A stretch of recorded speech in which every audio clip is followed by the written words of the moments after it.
Hey guys, welcome back to the channel. So today I'm going to be making a video about installing a floor mounted pedal box in the car.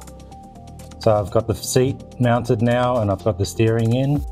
So the last piece of the cockpit will be getting the accelerator and brake and clutch pedals sorted out. The pedal box that I've gone for is the Tilton 850 series. So this one actually has your master cylinders underneath your feet. Now you can see my exhaust is going to be running behind my feet, so that'll all be in a box with a lot of heat shielding, but I still didn't want to have, I wanted to have as much space as possible, so I've gone for that box because everything is on this side. Now the main part of this video will be just getting that installed into the car. So the floor pan metal in these cars is very thin, but there is some big frame rails running underneath, so I need to make up a sort of a rigid box section that's going to tie into the frame rails and make sure there's no flex in the whole pedal assembly when I'm driving the car. Just give you a quick look at these frame rails underneath. So those are using a thicker gauge steel. That's what I'm going to tie into, make sure everything's rigid enough. So just looking at the floor pan, hopefully you can see how thin. So that's actually the thickness there. It's really thin metal in these cars. So if you just bolted straight into that, you're going to have a very flexible pedal box. Something else to consider that I haven't really seen many people talking about is the position of the box relative to the center line of your steering and your seat. So my seat and my steering are both in line with each other, so dead center. But most of the time, the pedal box, you can put it anywhere you want, but what I've found is they generally seem to be offset a bit to the right, such that when you're putting your foot on the brake, your leg is a lot straighter, so I guess that gives you more power in your leg if you're just pushing straight ahead than like if it was over. So the way I've got it sitting there now is the same as what's actually in my WRX. And then there's people that are saying, okay, what if you're left foot braking? Maybe you want it a bit more towards the center. But these are all the things you got to consider when you're choosing the position. It's not just a matter of lining everything up in the middle. So let's take a look at my WRX and I'll try and show you what I'm talking about here. So if I go in and look at the position, so trying to show you, yeah, you can see the steering column and you can see how offset the pedals are to the right. Now I've never really thought about this before, but this car is pretty comfortable to drive and it also has the manual brakes. So I've actually got dual master cylinders in this car with the adjustable bias. I'm not sure I want to offset it that far to the right, but these are all the things you got to consider. I've gone back and forth quite a lot now, getting in and out of the car, moving the pedal box around and trying to find out exactly where I want to put it, and I've sort of traced the general place on the floor and then taken some measurements. And now it's ready to start fabricating the bracing for underneath the pedal box. So I've just done a quick sketch of my design. So I'm using this box section here. So this is 25 by 25, so about 1 inch by 1 inch with a 3mm wall. So I got that from my local steel supply out of their off-cut rack, like it was only $7. Obviously I got a pretty long length, I've already started cutting it up. I know you can actually go online and find laser cut pieces of steel with drill and tapped all ready to go, but they're sort of around the $300 mark. I don't really want to spend that kind of money. So, and also we don't really have like a sand cut send type of company here in Australia. So anyway, I'm gonna cut all this up and TIG weld it all together And I've also incorporated, so I'm going to have captive nuts, so those nuts will get welded into the channel, and that's going to give me multiple positions for the pedal box to move it back and forth if I want to fine tune the position. So just going to start fabricating now, and I will show you what I'm doing. So I've gone ahead and drilled all the holes now. The way the box mounts, you've got 4 holes along here. I'm only going to use 3 of them. I don't think it needs 4. So I'm going to use 2 at the front and 1 at the back, because when you push on the brake pedal, it's wanting to lift it this way, so that's where most of the force is going to be. You can actually buy this box with a slider system, so I imagine that's why they put so many holes in it. So what I've got is 25mm increments between positions, so I can move it 3 times by 25mm. And I'm going to bolt the pedal box to the rails now, and then that way it'll be all in the right spot when I do some tack welding, and then measure out this proper distance for the X-brace part of it. I don't want anything to move. I'm actually cutting the box section right down the middle. So that's going to give me access to weld the captive nuts in. So I'm just starting to put it all together now. As the floor in the car is not actually level, so on this side I've just cut the minimal amount, which is the low side of the box, to keep this wall higher. But then on the other side I've just gone halfway on that one, and then the X-brace part will be halfway as well. For this rear brace, this brace is going to pick up the main frame rail here and over here, so I'm just going to keep that one solid. That's going to give the most support because it ties into 2 frame rails. And yeah, so that's the progress so far. Alright, I've just tacked that diagonal in place now, so everything's squared up. I've tightened down the just 4 bolts at the moment onto the pedal box, and I've just got this piece of sheet metal sitting underneath, and that's just keeping the top surface, everything's on the same plane and flat before I did the 2 tacks. So a little bit of weld on each corner, and that's all held in place. And now I'm going to measure up the other side of the diagonal and weld that in place. So I cut the rest of the diagonal, and then I went ahead and finished all the welding on that section. Now this other piece that I said is going to go along the bottom, and I was going to keep it as one solid piece, but I've decided I don't need that part there to be solid, and I wanted to save some weight, so I decided to chop that out. So I'm just going to get this piece here welded on as well. And I've also got some little plugs for the ends, so I don't want any holes coming in under the floor pan. So I'm going to be putting caps on those 2 ends, and then on the end of this piece as well. Alright, so this bottom bar is now welded in place.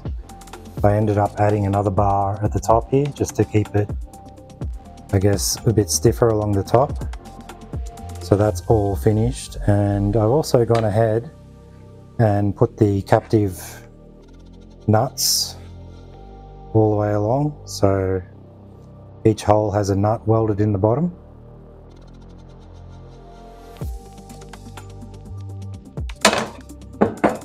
These plugs are also on the ends, so that's looking really good. Next job is to weld. So this steel plate is going to go in there. So that's going to fill in the whole base, so when you turn it over, it's going to have it'll sit flat like that. So that'll replace the floor pan that I cut out in that spot, and it'll be easy to weld on the bench here. So I'm going to weld that one in now, And then after that, it's going to be over to the car to start doing some cutting and cutting out the original floor pan, ready to get this thing welded in place. I've just been testing the final seating position with the pedal box in place, so it's got a little clamp holding it nice and tight to the floor, and I'm just got it mounted in the middle position for the holes, so I could potentially come a bit closer to me or a bit further away if I wanted to. And I'm just making sure everything is right where I need it to be before I do any cutting in the floor pan. So I'll just quickly show you what that looks like. So I've got a little G-clamp. Conveniently there's a hole where I could clamp through to the floor and hold it firm enough to test. And so I think I'm pretty happy with that position now, and I've traced with a marker around this frame that I've built. So now I'm going to cut the floor pan and start fitting it into the floor. So I've done all my cutting, and then I've had to drill out all those spot welds where the sheet metal was attached to the main frame rail. So you can see that that main frame rail there is going to help make it nice and strong. And I'm also tying into this one here as well. Just sitting in there at the moment, but fits really nicely.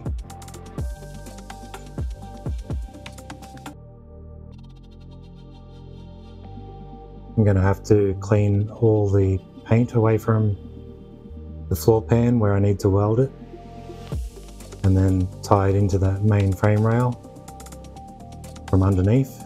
And I'm going to be doing, you can see here I've got some holes. I'm going to be doing some plug welds as well where I can, more from underneath and a few from the top where I can reach.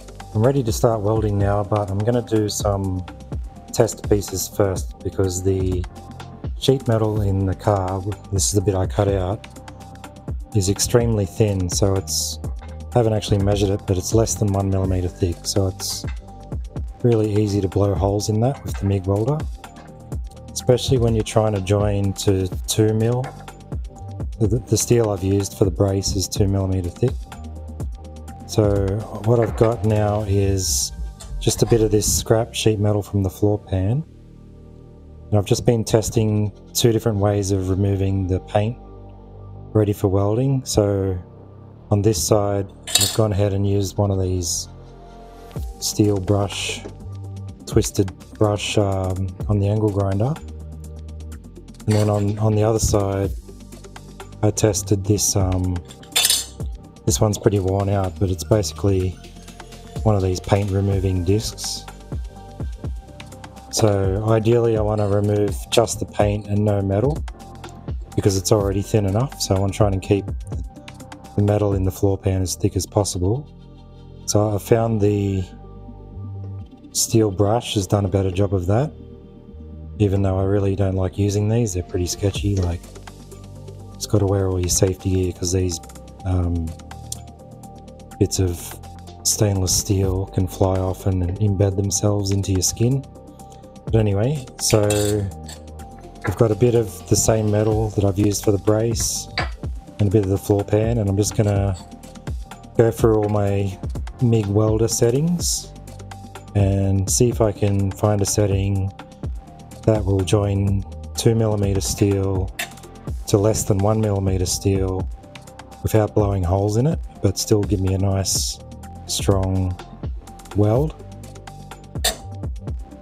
So I got my little test rig set up. I've made it so there's actually a small gap, if you can see that, because that's kind of realistically how it's going to be. So yeah, that's really strong. I'm happy with that. So that's going to be my setting. So I went ahead and welded the whole thing with those settings. Pretty happy with how it looks, and if I can get it to look that good in the car, then that'll be perfect. So I ended up using the wire wheel to clean off the paint. We've gone all the way around the edges now, pretty much ready to weld. I've done the underside as well, but I'm mostly going to be welding from the top. But the paint can also come through from underneath, so it's better to have it all clean back to bare metal. Alright, so I just finished all the welding on the brace. It came out pretty good. Some of the areas were a bit hard to get the torch in, especially to see what I'm doing, but no major issues. So we've got the plug welds all the way along the frame rail, so it's nice and strong. These areas here where it ties into the frame rail here, I've also done extra welding top and bottom. It's fully welded along this bottom seam, and then along here it's more of a stitch weld, a bit more welding around the top, mostly stitch weld down the side. I'll show you underneath as well. So underneath you can see the main frame rail is supporting everything nicely.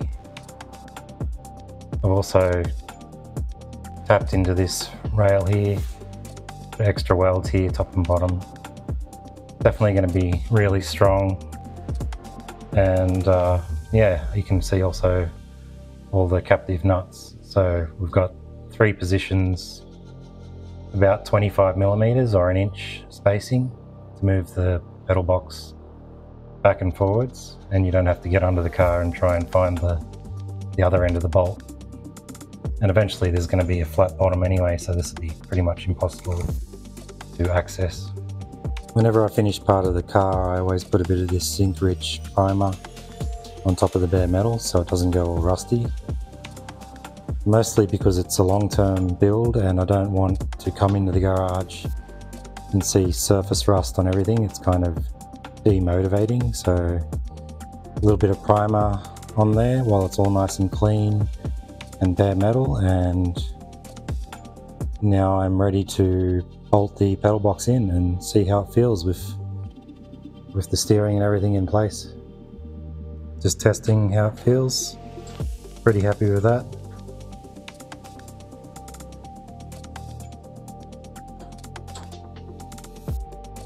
So that concludes my video, guys, on how I put the pedal box into the car. I'm really happy with how it turned out. It's going to be really strong. No matter how much pressure I put into that brake pedal, I'm not going to get any flex out of the floor pan. I've probably over-engineered it a little bit, but it's been really cheap to make, about $30 worth of steel. Time-wise, it's taken a while, but I'm really happy with the end result. So yeah, hope you enjoyed the video, and thanks for watching.